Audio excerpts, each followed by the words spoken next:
Bien, mesdames, messieurs, chers amis, chers patriotes, quel plaisir de nous voir ici à Nantes ce soir, tous rassemblés dans le cadre de cette campagne pour les élections européennes du 9 juin. Du plaisir donc, mais aussi de la ferveur. Beaucoup de ferveur, car la liste que nous présentons au suffrage de nos compatriotes, liste d'union des souverainistes, patriotes et résistants, est une liste de conviction, de sincérité et d'amour inconditionnel pour la France et les Français, toute chose et des plus élevées, nous unissant et nous galvanisant.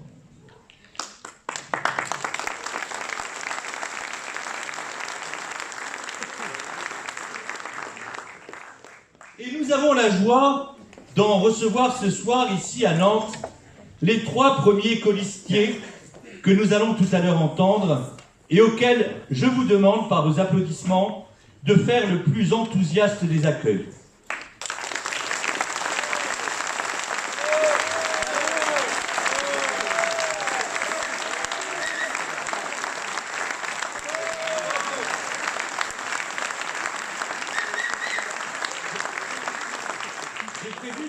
Individuellement.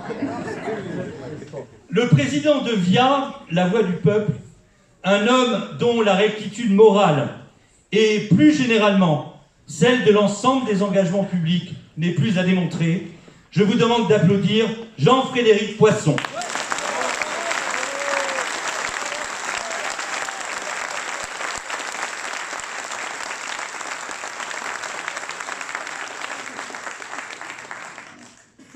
La journaliste et chroniqueuse dont la justesse des causes et des combats, le courage et la détermination qu'elle déploie en les menant fait honneur à une profession si largement atteinte par le conformisme, Myriam Palomba.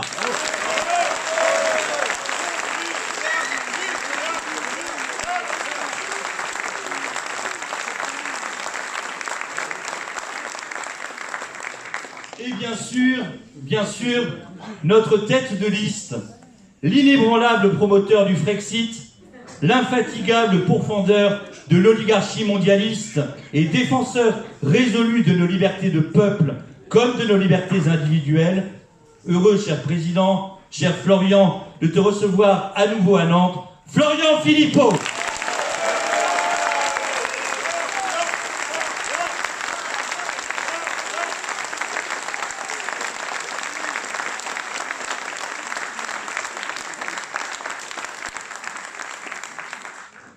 Une liste donc de convictions, de sincérité et d'amour inconditionnel pour la France et son peuple.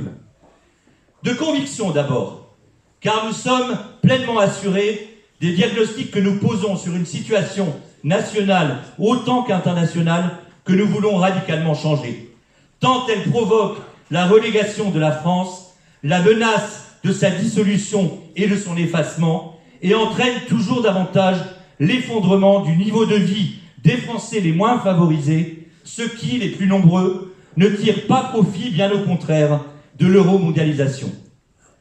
Des salaires beaucoup trop faibles et un pouvoir d'achat constamment en recul. Un système de santé et plus globalement des services publics à l'agonie. Une agriculture, cher Claude, elle aussi en plein désastre et dont la mort programmée est d'abord celle de nos paysans, outre qu'elle implique, au plus grand péril de notre santé, la généralisation de la malbouffe industrielle.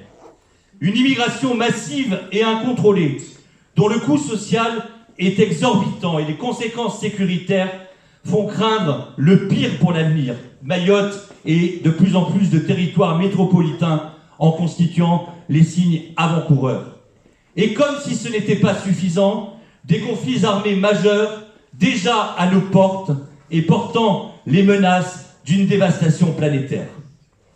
Eh bien, notre conviction la plus profonde, corroborée par les réalités et les faits dans ce qu'ils ont de plus irrécusable, cette conviction qui polarise l'ensemble de nos combats et que l'ensemble de ces périls et concrètement les 1000 difficultés parmi lesquelles se débattent les Français résultent de notre soumission aux instances supranationales auxquelles nous ont enchaînés nos gouvernants. C'est parce que nous appartenons à l'OTAN que ces dirigeants auxquels la France importe si peu nous entraînent en Ukraine dans cette guerre US contre la Russie, guerre qui n'est pas la nôtre et nous a déjà coûté plus de 13 milliards.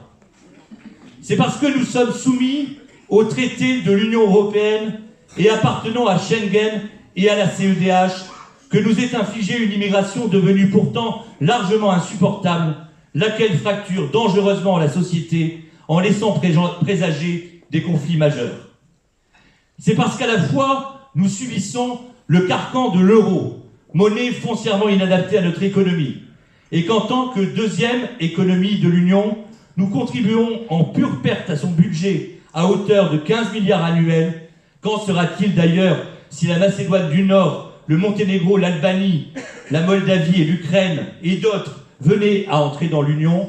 C'est pour cela que nous subissons la multiplication des politiques austéritaires, c'est-à-dire de casse sociale, la stagnation de salaires souvent déjà indignes, l'effondrement du pouvoir d'achat et la destruction de nos services publics. Nos dirigeants, nos pseudo-élites mondialisées, naïfs de la prétendue mondialisation heureuse, comme on disait un temps, mais plus fondamentalement complices d'intérêts étrangers et pour tout dire ennemis, ont entraîné la France et les Français dans ce bourbier.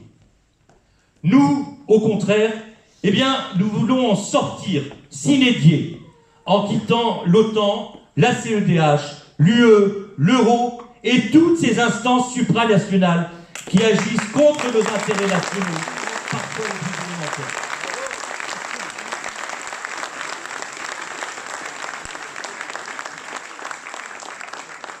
Si ce n'est pas là la condition suffisante, c'est du moins la condition absolument nécessaire à la réorientation de l'ensemble de nos politiques publiques dans le sens de l'intérêt général de la France et des Français.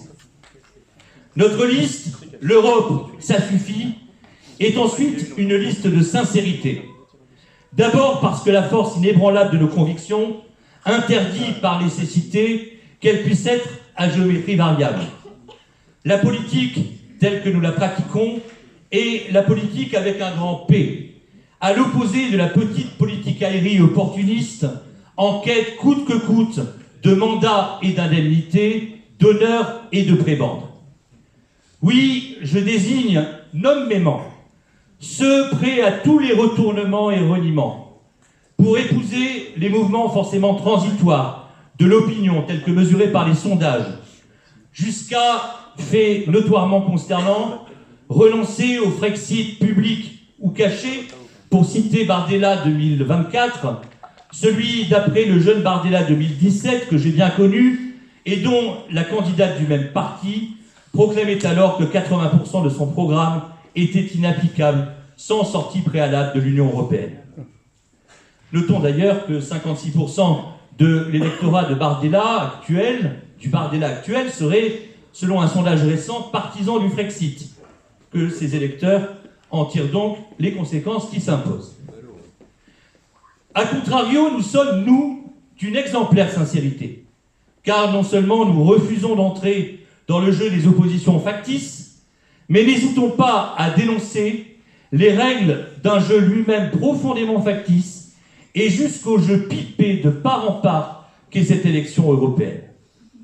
Non seulement la quasi-totalité des 37 listes en lice ne se distingue que par des nuances parfois infinitésimales d'européisme, ce que ne dissimule qu'à peine l'imposture des débats télévisés, mais en promettant pour beaucoup de provoquer des changements, souvent présentés comme majeurs, dans le fonctionnement de l'Union européenne, elles abusent les électeurs en jouant sur leur méconnaissance du fonctionnement de l'Union. Le Parlement européen n'a pas l'initiative législative. Il se borne à être associé au processus législatif en tant qu'instrument de contrôle, pour citer les propres mots de Giscard qui s'y connaissait en matière d'institution de l'UE. Quant à la promesse qu'une majorité serait atteinte, qui permettrait d'infléchir notablement les orientations de l'UE, il suffit seulement de connaître l'arithmétique pour cesser d'y croire. Dans l'Union européenne, le véritable pouvoir est détenu et exercé par des commissaires non élus, pouvoir en regard duquel les oppositions entre groupes au Parlement n'offrent pour l'essentiel que la caution illusoirement démocratique d'un fonctionnement profondément antidémocratique, outre que ce Parlement n'en est évidemment pas un et n'en sera jamais un, attendu que pour que Parlement il y ait, réellement et légitimement, encore faudrait-il qu'il représente un peuple. Or, deux peuples européens au singulier, il n'y a certes pas. Bravo.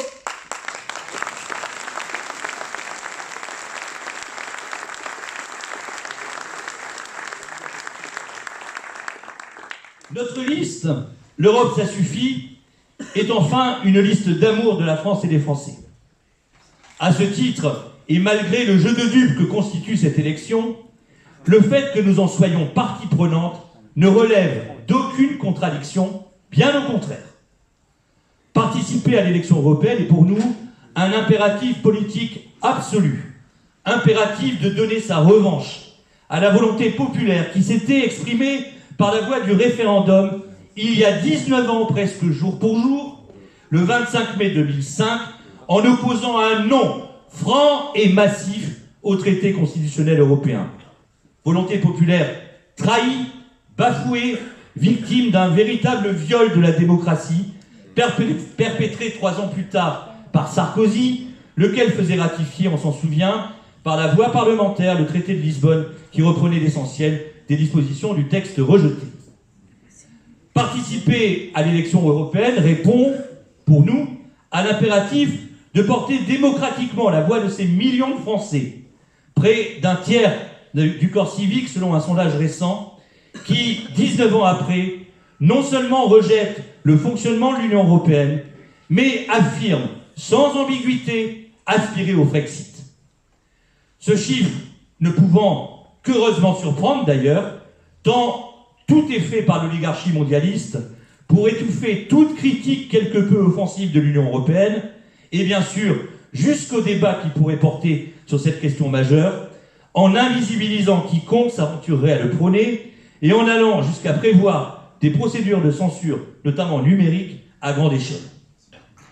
Eh bien, c'est cette voie, celle que déjà portait admirablement le grand Philippe Séguin lors de son magistral plaidoyer du 5 mai 1992 à l'Assemblée contre le traité de Maastricht. Celle que porta aussi, 10 ans plus tard, lors de la présidentielle de 2002, Jean-Pierre Chevènement, qui renvoya dos à dos les européistes de gauche et de droite pour défendre la République et sa souveraineté, si durement mise à mal par l'UE. Celle encore de cette majorité de Français qui ont dit non, il y a 19 ans, lors du référendum violé de 2005, le dernier qui ait consenti le pouvoir au peuple français. C'est dans leur héritage qu'à notre tour, non seulement, nous faisons résonner autant que possible, en saisissant pour ce faire l'occasion de cette campagne, cette voix de l'amour d'un peuple pour la liberté, dont nous ferons vibrer les murs du Parlement européen si nous devions y envoyer des élus, comme nous l'espérons et y travaillons d'arrache-pied. Nous suivrons en cela l'exemple de Nigel Farage, le héros victorieux du Brexit, car lorsqu'on aime son pays, on ne peut pas vraiment l'aimer, on ne peut l'aimer vraiment qu'indépendant, libre et souverain, et que de surcroît, les chaînes se brisent d'autant mieux qu'on les arrache là où elles ont été scellées. Alors, en vue du scrutin du 9 juin en Loire-Atlantique, et je le vois partout ailleurs, nous sommes prêts et résolus, pleinement investis dans la campagne, pour signifier à nos compatriotes que l'Europe, eh bien, ça suffit. Et qu'il est aussi urgent qu'impératif pour la France et son peuple de retrouver la maîtrise de leur destin. Notre département, j'en prends avec beaucoup de satisfaction la mesure, peut compter sur ses excellents responsables de circonscription pour mener l'action militante sur la totalité de son territoire.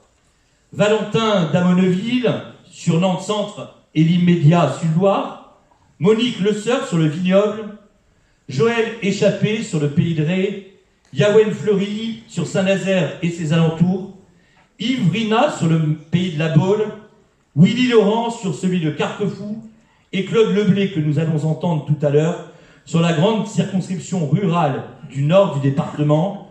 Je leur exprime à tous, au nom du mouvement et à chacun, toute ma reconnaissance.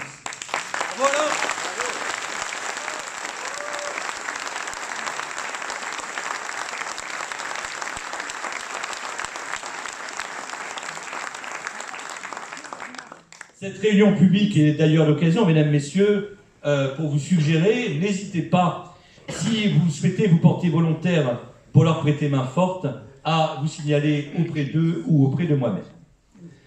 Car nous devons collectivement faire du 9 juin un succès pour les patriotes, souverainistes et résistants que nous sommes.